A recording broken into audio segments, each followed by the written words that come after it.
All right, just quickly, actually, I think I have them here. Here are the past questions, which you will see in textual conversations. The later text, that's Hag-Seed, is often seen as a shadow, lacking the originality and power of the earlier.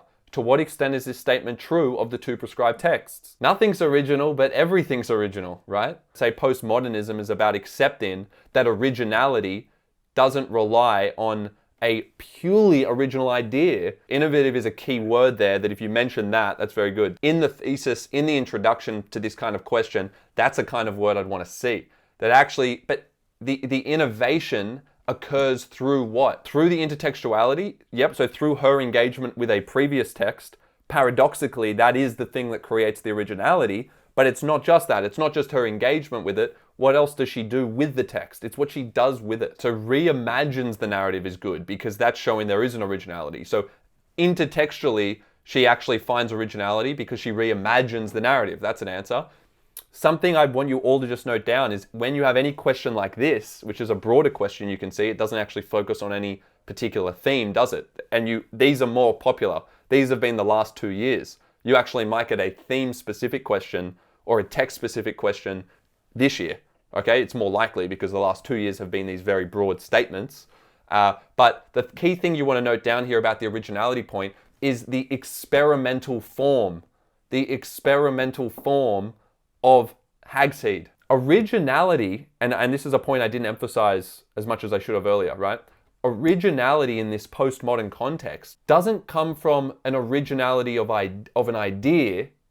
It comes from an originality of form. So it's not so much the idea that's original. Obviously, the idea, as we said, is a universal idea that would have appeared in thousands of texts. Heaps of people write about revenge and control. But the originality isn't about that idea. It's about the form. It's about how Atwood plays around with the Tempest. So even though she's trying almost copying the ideas of the Tempest, because she puts the play inside of her novel, for instance, isn't that a very experimental form that suddenly makes it original? Certainly the perspectives and the values, the particular kind of representation is different because of that reimagined narrative due to context.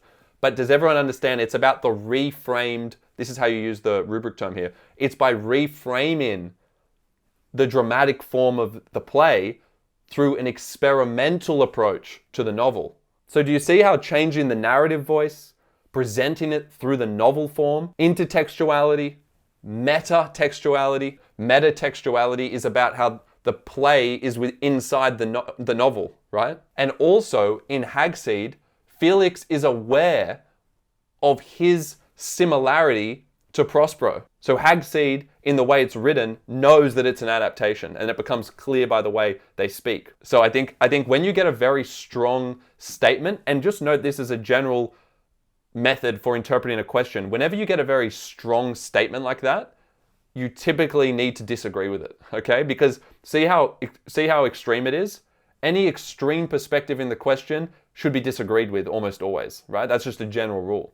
It's often seen as a shadow, lacking the originality. See how it says lacking? Typically with those, you would argue, okay, it lacks originality with the idea perhaps, but it doesn't lack originality due to its experimental form. That's what we've kind of covered. That's the general gist of the answer there. It actually revives the fading power of the play, doesn't it? Just to address that power part of the question.